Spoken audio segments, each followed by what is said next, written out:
उत्तर प्रदेश के एक छोटे से गांव बिलसर की मिट्टी में आज भी परंपराओं की गंध थी। लेकिन उन्हीं परंपराओं में कुछ ऐसी भी थी जो समाज को अंदर ही अंदर खा रही थी। उनमें सबसे बड़ी थी दहेज प्रथा। गांव की पगडंडियों पर हर सुबह बैलों की गाड़ियों के पहियों की चरमराहट सुनाई देती थी। नीम के पेड़ के नीचे बैठा रामलाल, एक 50 वर्षीय साधारण किसान, अपनी फटी हुई धोती और झुर्रियों भरे चेहरे के साथ जमीन की तरफ नहीं, आसमान की ओर देखा करता, मानो ऊपर वाले से सवाल कर रहा हो, क्या बेटी पालना पाप है? रामलाल की एक ही संतान थी, सुमन, एक चंचल, होशियार और पढ़ाई में तेज लड़की। उसकी माँ जब वो सिर्फ 4 साल की थी तब दुनिया छोड़ गई थी। रामलाल ने उसे माँ और बाप दोनों बनकर पाला। खेतों की जुताई, घर का चूल्हा, सब कुछ अकेले संभालते हुए उसने एक ही सपना देखा, मेरी बेटी किसी के घर दहेज में नहीं जाएगी, बल्कि अपनी काबिलियत से दुनिया जीतेगी। बिलसर गांव की गलियों में सुबह सुबह जब स्त्रियां कुएं से पानी भरने जाती तो बातें चलती। रामलाल की लड़की बड़ी हो गई है, अब तक शादी नहीं की। कहते हैं बिना दहेज के देगा बेटी को। अरे कोई लेगा भला ऐसे? इतना भी घमंड ठीक नहीं। जनाना चीज है, कभी ना कभी तो भेजनी पड़ेगी। रामलाल चुपचाप सुनता रहता। गांव के तानों की आदत सी हो गई थी उसे, लेकिन वो जानता था उसकी चुप्पी कोई कमजोरी नहीं, बल्कि ये उसकी जिद का हिस्सा है। गांव में लड़कियों को 8वीं के बाद स्कूल भेजना पाप समझा जाता था। लड़कियां घर के काम करने के लिए होती है, किताबों के लिए नहीं। ये सोच जड़ जमा चुकी थी। लेकिन रामलाल ने सुमन को शहर के स्कूल में दाखिला दिलाया। हर दिन 5 किलोमीटर साइकिल से ले जाना, फिर खेत जाना, यही उसकी दिनचर्या थी। गांव वालों ने विरोध किया, पंचायत में बुलाया।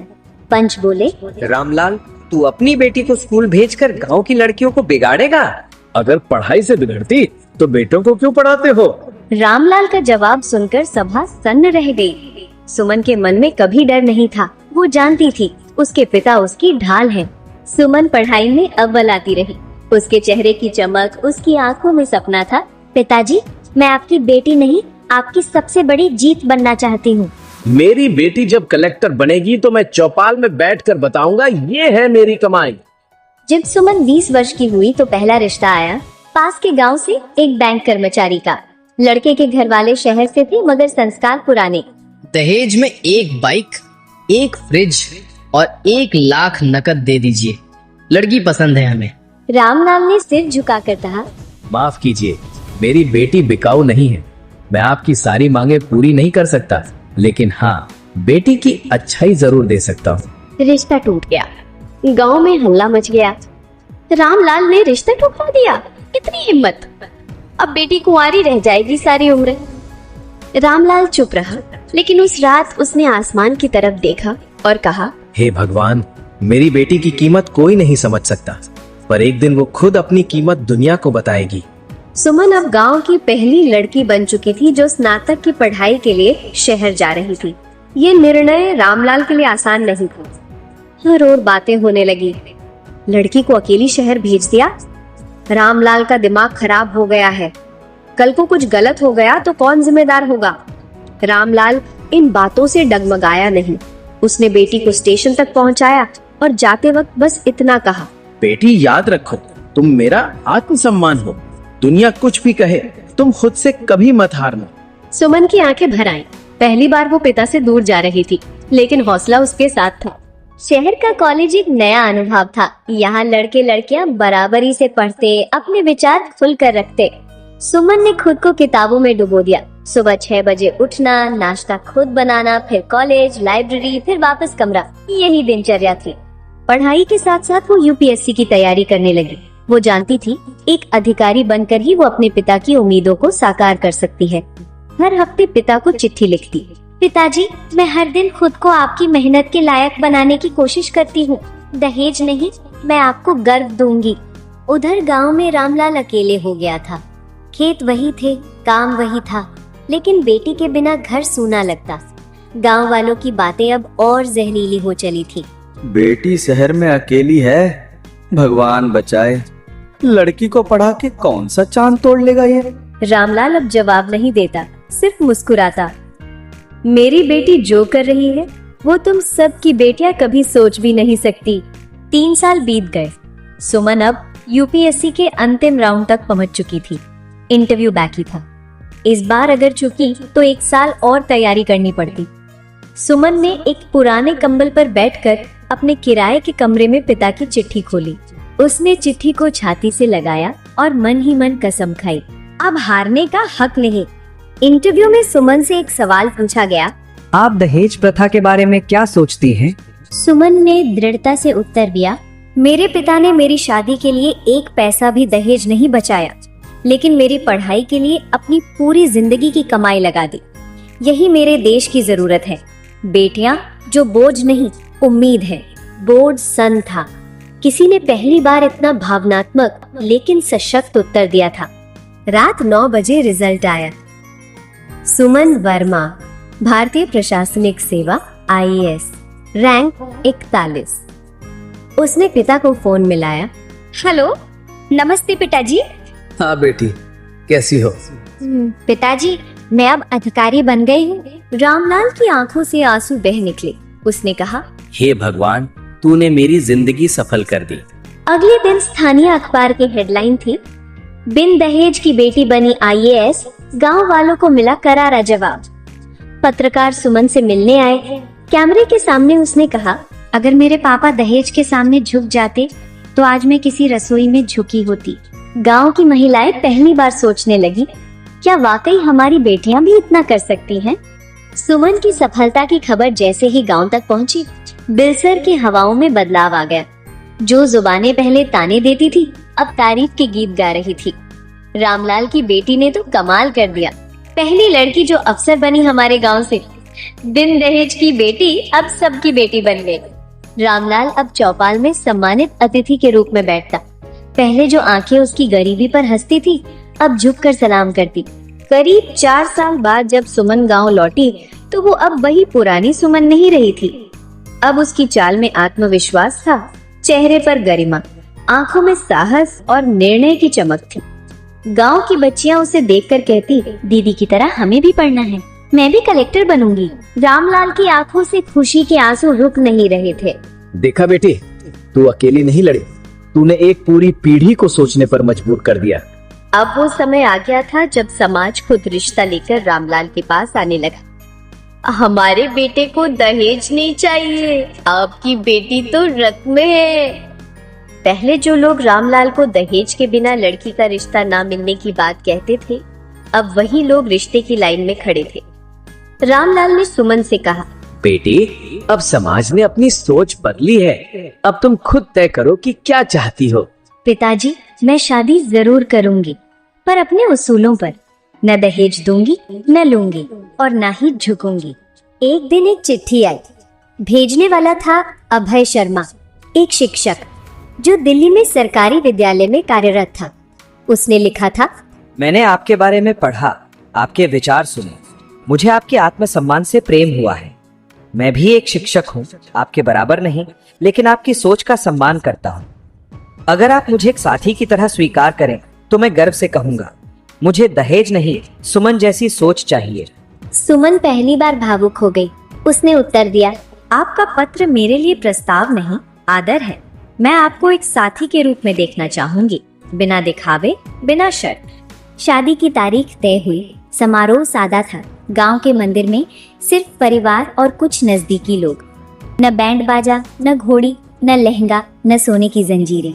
सिर्फ साधारण कपड़ों में IAS अधिकारी सुमन ने अभय का हाथ थामा और कहा, आज मैं किसी दहेज के बोझ में नहीं, बराबरी के रिश्ते में बंधी हूँ। सारा गांव मंत्रमुग्ध था। शादी के बाद सुमन और अभय ने गांव में मिलकर एक अभियान शुरू किया। बेटी बिकाऊ नहीं होती। गांव-गांव जाकर लड़कियों को पढ़ाने का कार्य, अभिभावकों को जागरूक करने के सेमिनार। रामलाल भी इस काम में पूरी ताकत से जुड़ गए। गांव के चौपाल पर हर सप्ताह चर्चा होती, दहेज क्यों नहीं, बेटी पढ़ाओ, समाज बचाओ। अब जो गांव पहले सुमन को ताने देता था, वो अब लड़कियों के लिए कोचिंग सेंटर बनवाने लगा। आवाज जो गांव से निकले। सुमन और अभय की मुहिम बेटी बिकाऊ नहीं होती अब सिर्फ एक गांव की पहल नहीं रही। गांव-गांव, शहर-शहर तक सुमन की कहानियां पहुंचने लगी। अखबारों में, टीवी पर, यूट्यूब चैनलों पर। आईएएस सुमन वर्मा की बिना दहेज की शादी बनी प्रेरणा। गांव की बेटी अब करोड़ों की आवाज। हर राज्य से संस्थाएं उन्हें बुलाने लगी।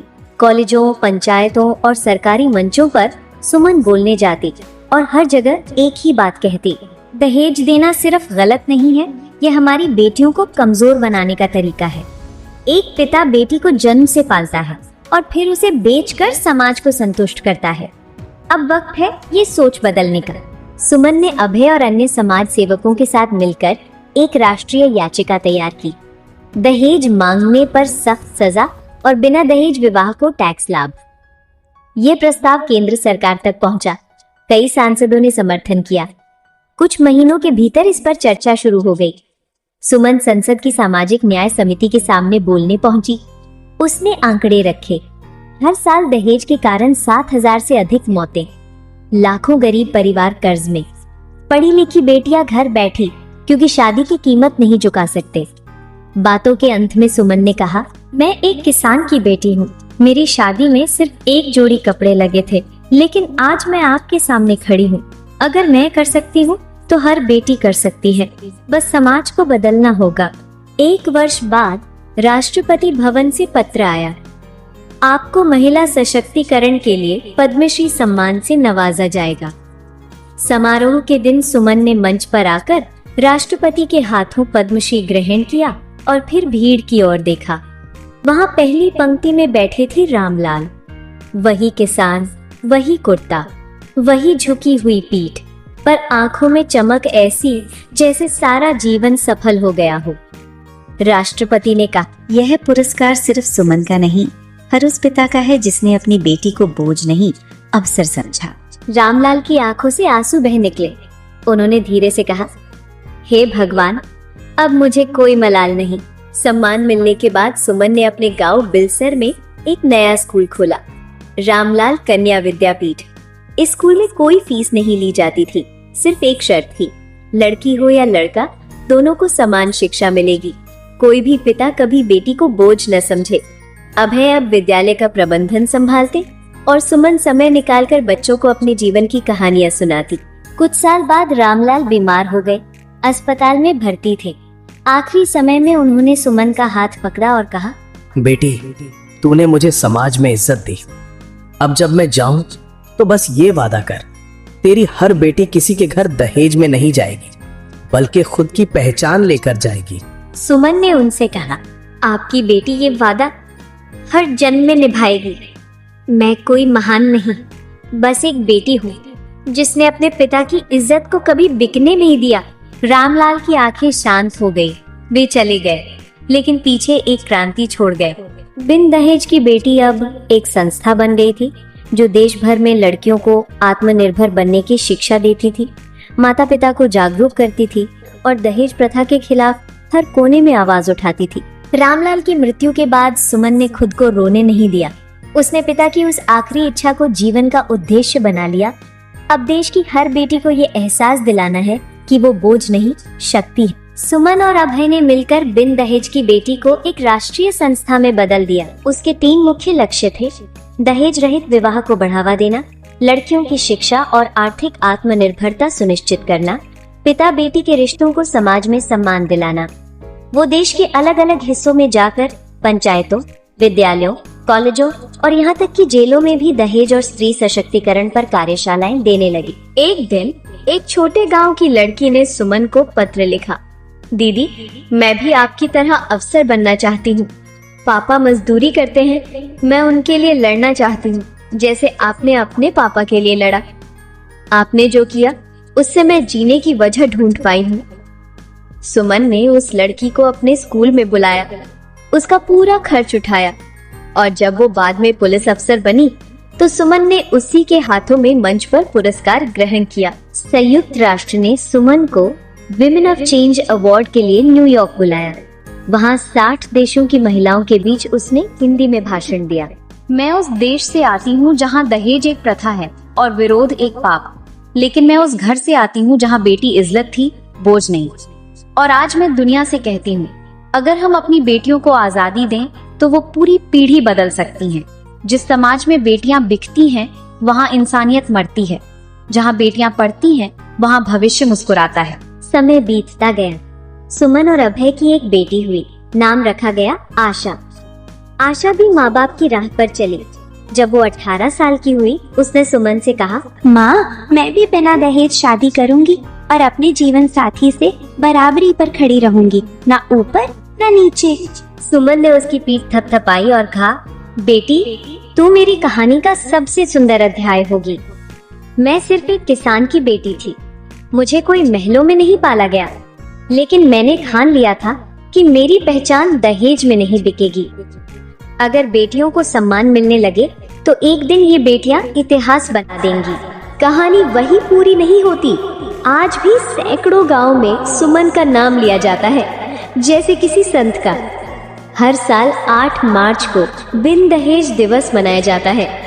लड़कियां जब बिना दहेज शादी करती हैं, तो पिता गर्व से कहते हैं, मेरी बेटी सुमन की तरह है। और जब कोई लड़की अफसर बनती है, तो पोस्टर पर लिखा होता है, बिन दहेज की बेटी, नई पीढ़ी की पहचान।